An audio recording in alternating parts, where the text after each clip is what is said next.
This episode of the Bill Smearman's podcast is brought to you by A1 Steak Sauce. All right, let's talk about something near and dear to my heart.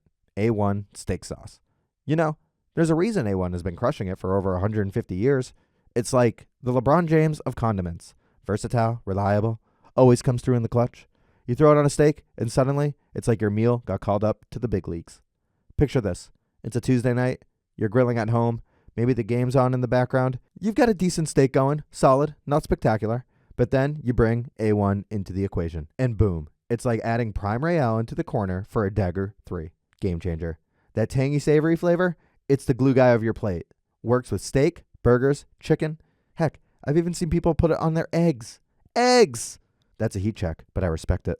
A1 Steak Sauce doesn't just elevate your meal, it's a first ballot Hall of Famer for your fridge door. So whether you're firing up the grill for a backyard party or just trying to salvage that overcooked steak you forgot about while scrolling your fantasy team's waiver wire, A1's got your back. Get yourself a bottle today. Trust me, it's the Apex Mountain of sauces. A1, because steak deserves better. Coming up on the Bill Smearman's podcast, our old friend Jeremy joins us in the studio to talk about the league. We recap Week 11 on the They Them Mayhem. We look at the biggest beatdown of the week with the DUW SVU Case of the Week. We preview the best matchups for Week 12 with the matchup to watch. Oh, and there's some good ones. And then Jeremy talks betting lines. You're not going to want to miss this show. Oh, it's a doozy. But first, Pro Jam.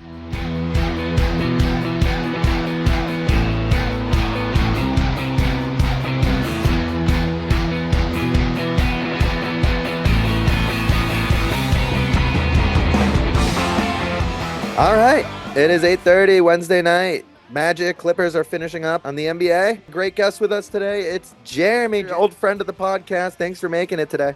Yeah, no problem. Yeah, you know, DJ Smearman couldn't make it. He asked me to come on in.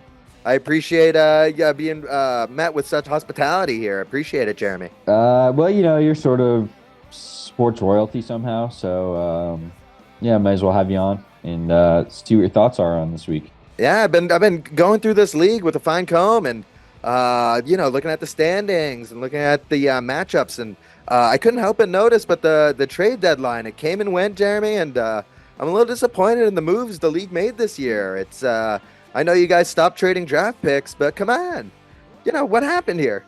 Yeah, it was a slow year for sure with the draft picks being gone. Unfortunately, we don't just on our podcast, we don't just do trade calculator talk nonstop about, maybe give some of our league members an idea. I don't know. Maybe that's part of it. Also, maybe people are just pussies. I don't know.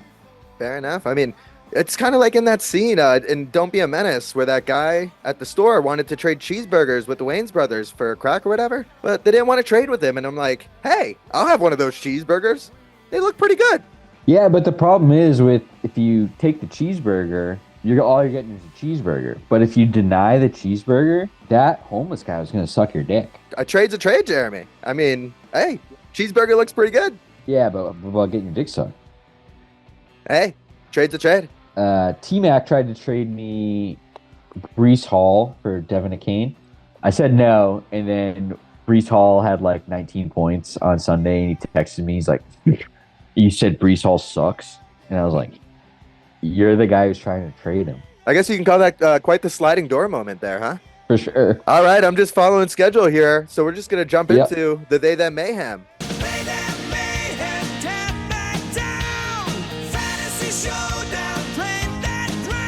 Start with DJ Smearman's game, and that was Riddler on the roof beating Tyreek 40-yard dash cam. And I talked to Terry a couple days ago, and he said that the performance wasn't great. 106 points. Only two guys scored touchdowns for him. It was Jordan Love and Josh Jacobs. Everybody else was kind of fodder. And then on the other side, you had Tyreek 40-yard dash cam. Got a big performance from Brock Purdy. Got a big performance from the Denver D. Got a touchdown from Tyreek Hill, but he couldn't put it over, Yeah, Ian came pretty close to winning. This was actually a game where if Ian had won, which is very close to winning, he would be in 11th place and I'd be in 12th place.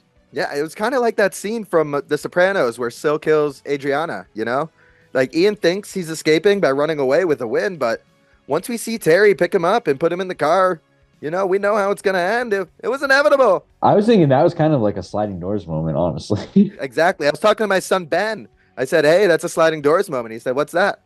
And he goes, oh, kind of like the multiverse. And I said, wow, I guess I got to change my lingo for the youth. The sliding multiverse moment there. All right, next we go on to my matchup.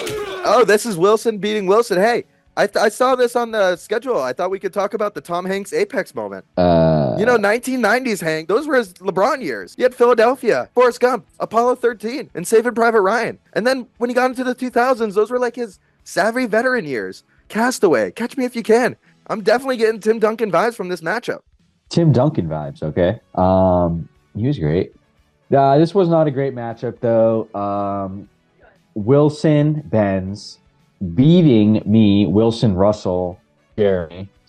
121-95. I was actually going into Monday night. I was projected to win by a couple of points. Unfortunately, Houston D and Joe Mixon combined for 55 points.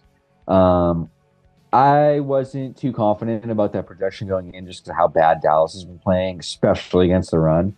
So I wasn't surprised there. Ben's has just been rolling. He's an 8-3 in second. It's kind of crazy. We talked about how bad he was, but only for 3 weeks, and then he's been on a tear since. The next matchup, we got Nakua Matata beating Dicker. I barely know her. And yeah, I mean, I looked through this matchup. It kind of reminded me like that scene from The Wire with D'Angelo and Stringer Bell. But instead of D'Angelo saying, "Where's Wallace?" he's saying, "Where's Williams, man? Where's Williams?" As in Jameson Williams. He's on your bench, and that's why you lost, Ryan. You know? I don't remember that scene. Climactic scene from The Wire. You never seen The Wire? I just remember the McNugget scene, and then when Dookie becomes a heroin addict. Well, either way, Jalen Hurts got 18, Jahmyr Gibbs got 18, and Puka Nacua got 21, and T. Higgins got 25. Hell of a performance from Amy. On the other side, Dicker. Jamar Chase keeps doing things. Ramondre Stevenson and David Njoku all came through, but not enough to get Ryan the win, so it's going to go to Amy here. Big win for Amy, 1 by 12, big numbers. Yeah, I just wanted to point out, I don't know if you guys are on Twitter, whatnot. T. Higgins was like all over. They're saying he was going to have a big game and bet the parlays and this and that, and he did. I don't know how they figured it out, but he got the 25-point game, almost 150 yards and a touchdown. Yeah, has had some injury problems. But yeah, free agent at the end of the year, probably the number one wide receiver going into free agency. Mm-hmm. All right, next, second half mayhem, which is of course Jason, beating the crafty little Tucker that is McQuaid, and both of these guys now are tied 6th and 7th. They're not out of the hunt, so this is still a big game. Probably bigger for Jason, and he came through. Mainly with Juwan Jennings on San Francisco getting 20 points, and then of course Joe Burrow putting up 30 in another pathetic loss by the Bengals. And then on T-Mac's team, Breece Hall, like I mentioned, having a big game, and that was the bulk of his offense. No one else really went high over their projections, but he was still able to put 100 points, which kind of shows you that he does have a strong team. Terry gave me access to your guys' group chat, and I saw that Jason was, ready to call it at halftime, and it reminded me of that scene from Goodfellas. You know, Jason was so coked out and paranoid he was going to lose this matchup. Then he was checking the meatballs. Then halftime hits. Then he's driving his cousin to his Gumas to get more cocaine. Then Joe Burrow has 2 touchdowns. Then he's checking for helicopters. Next thing you know, he wins by 10 points. It's a classic Henry Hill paranoid cocaine scene from Goodfellas. Bill, we agreed to not talk about Jason's cocaine habit on the podcast. A real sliding doors moment from me there. DJ Smearman didn't give me the protocol on that. I apologize. Yeah, that's kind of a touchy subject. A lot of people are getting hurt. If there's going to be an intervention, you're obviously invited. Just like that movie Loose Change where everyone spills the beans on 9/11. I feel kind of bad. All right, heading over to This Is Fine, beating Cooper's Pooper. Big game here with Stothy beating Nick 120-118. This was a big game. Came down to CeeDee Lamb here at the end. Was able to get his 14 points and put him over on a Monday night. So Lamar Jackson 15, Cooper Kupp 25, 23 for David Montgomery. He's been unreal this year. And 24 for Brock Bowers, picking up the slack on the tight end situation over there on Stothy's team.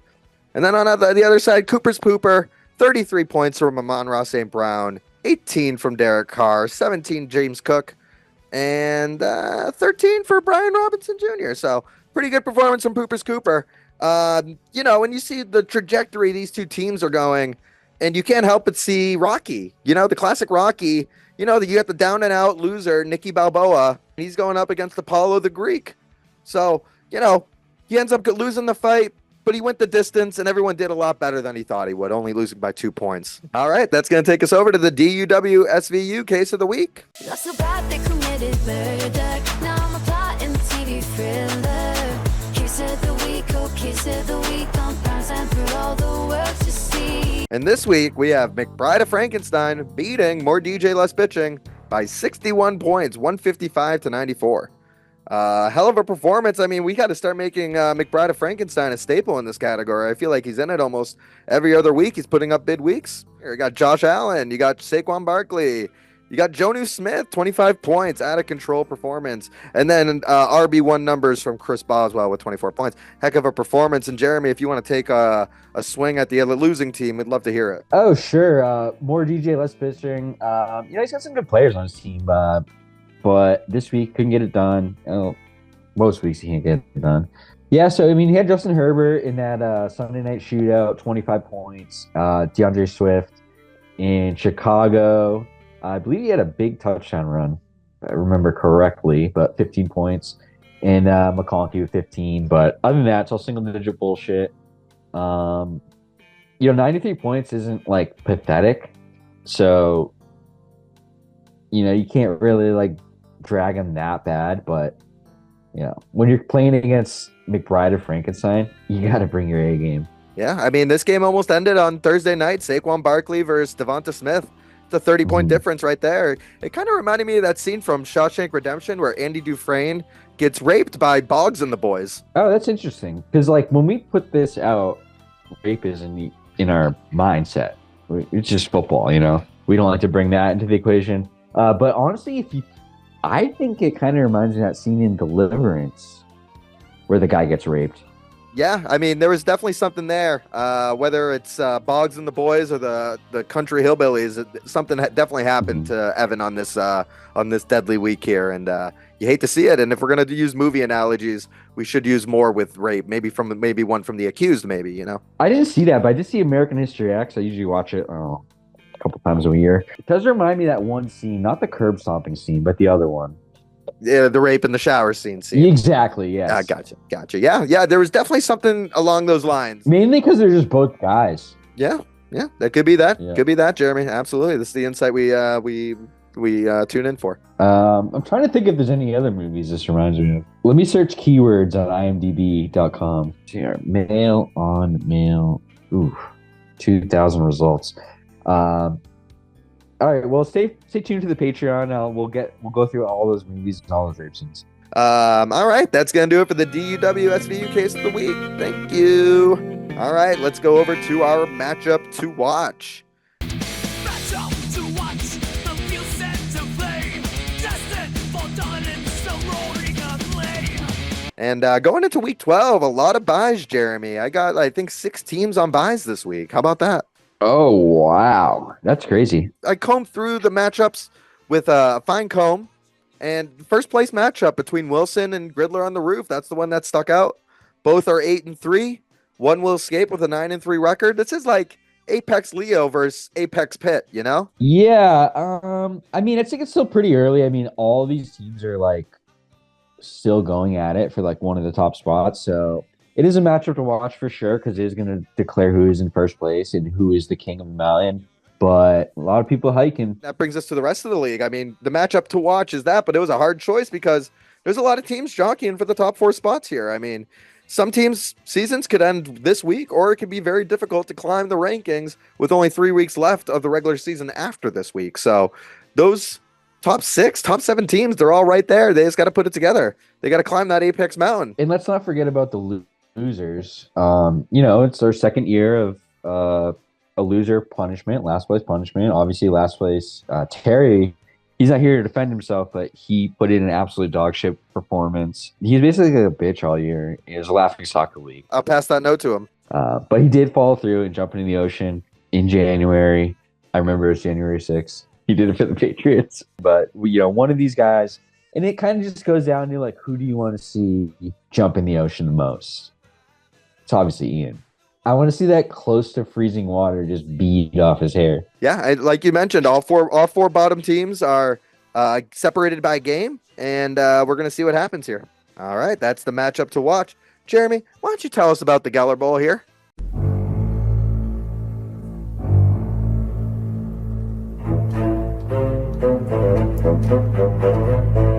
All right, folks, that's right. We are about a week away from the annual Geller Bowl Thanksgiving Daily Fantasy Bonanza.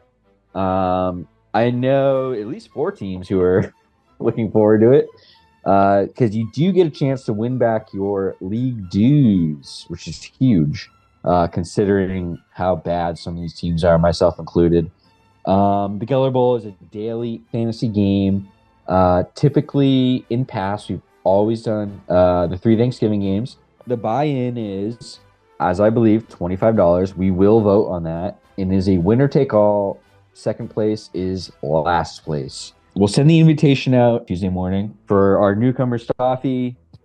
I'll walk you through it, but everyone else should be good to go because they did it last year. Like our league, this particular contest has some very exciting development where this year we will be voting on, the poll will go up Wednesday night, whether or not to allow the general public into this league. And by general public, I mean friends and family. Wow. So I can invite my son Ben? Your son Ben is more than welcome to if he's of legal gambling age. I think so. Okay. And also to former league members, except for Dan O'Brien. You know, it could be interesting. Like, we could be putting together league money and then handing it outside the league, which is kind of a gamble. And we're all degenerates. That's the league. So that could be fun, as well as, just making a bigger pool for all of us and getting it bigger and bigger as years go on. So it could be fun. It's all up to you guys, though. That being said, I am in charge of the contest, and I will make all final decisions. I love this. I wish more fantasy leagues would do this. I'm in a bunch of fantasy leagues. No fantasy league does cool stuff like this. I think this is such a leap beyond anything that fantasy football leagues have ever done in the history of the world. So big ups to you and the league for going through with this. I mean, this is some insane stuff you guys got going on here. It's pretty impressive. Oh, thank you very much, Bill. And it's a really impressive whatever you do over there at your podcast and talk about movies and sports. You just say proper nouns that people recognize, and I guess it's good. You know, here at the Ringer Network, I was talking to the sports gal the other day, and she goes, I think I want to get a divorce. And I was like, what?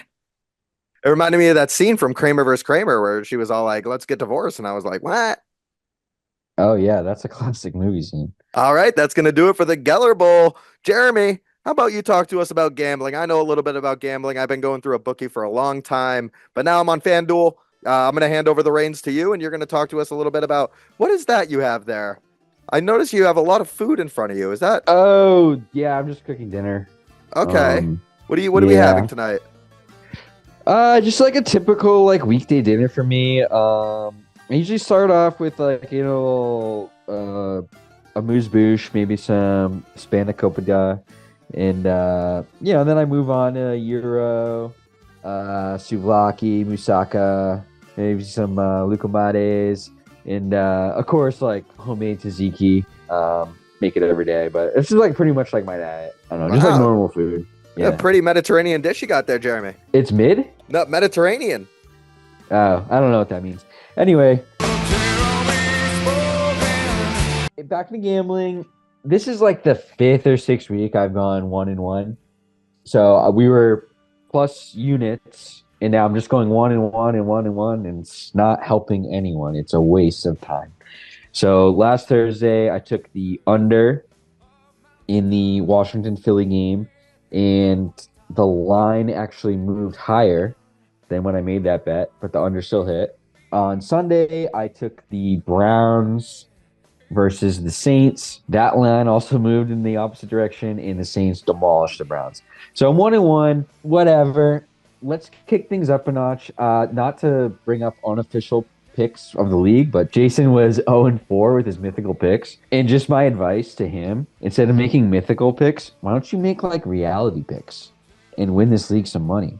Ooh, real sliding doors moment there. All right, so that's why this week I'm going to go 3 teams. There's 0% chance to go 1-1 unless there's a push. So my first pick, I'm going with the Kansas City Chiefs. Close game against the Bills. They're going to Carolina to play the Panthers, who are on a 2-game winning streak. But it is the Chiefs. I think they kind of need to show up, get things right, make a statement. I don't think it's going to be hard for them at all to win by 11 or more points. Chiefs, 1 o'clock, 10.5 points. Pick of the week, part 1. Part 2, I'm going to go with the Vikings, 3.5 point favorites in Chicago. I just don't like Chicago. I think the Vikings, they've been a little bit middling as of late, but they have the pieces. They can do stuff. Chicago has been getting some pretty bad losses that hurt their fan base, and I just think this is another one of those. And then finally, pretty stacked late afternoon into Sunday night games. We got San Francisco versus the Packers, 2-point spread. Arizona versus Seahawks, 1-point spread. These are going to be some great games. And then capping it off Sunday night, another primetime Rams game, playing at home against the Eagles. Eagles are 2.5 point favorites, and I like the Eagles here. So do those. We're going to get into crunch time here, and I'm going to try and make you some money. If not, we're going to blow it all away, because that's how it goes. All right, that's it for this week's pod. Thanks for listening. Big shout out to A1 for being our sponsor on this show, and big shout out to the Ringer Network. Hey, when you, Bill, let me ask you a question. Can I call you Bill? Yeah, please. When that A1 hits your tongue, what does it make you think of? I'm talking MJ in Chicago, Game 6, shot on the line. It's going to hit every single time. It's a no-brainer. Mhm. You use other steak sauces, you're using like Olajuwon on the Toronto Raptors or Patrick Ewing on the Orlando Magic. Something just doesn't taste right. It doesn't look right, you know? What I say to that reminds me of when Dikembe Mutombo would do the finger wag. I don't understand that reference. He does the finger wag and goes, no, no, no. No, I don't think so, Jeremy. You must have your guys mixed up. I guess so. Anyway, I'm glad we talked about A1 because I can't eat these delicious stuffed grape leaves with lemon sauce without completely covering an A1. It really just, it really elevates it. All right, we are out. Be good. Set your rosters. And as always, leave the gun. Take the cannoli. See you next time on the Bill Smayman's podcast. Take the baklava, too.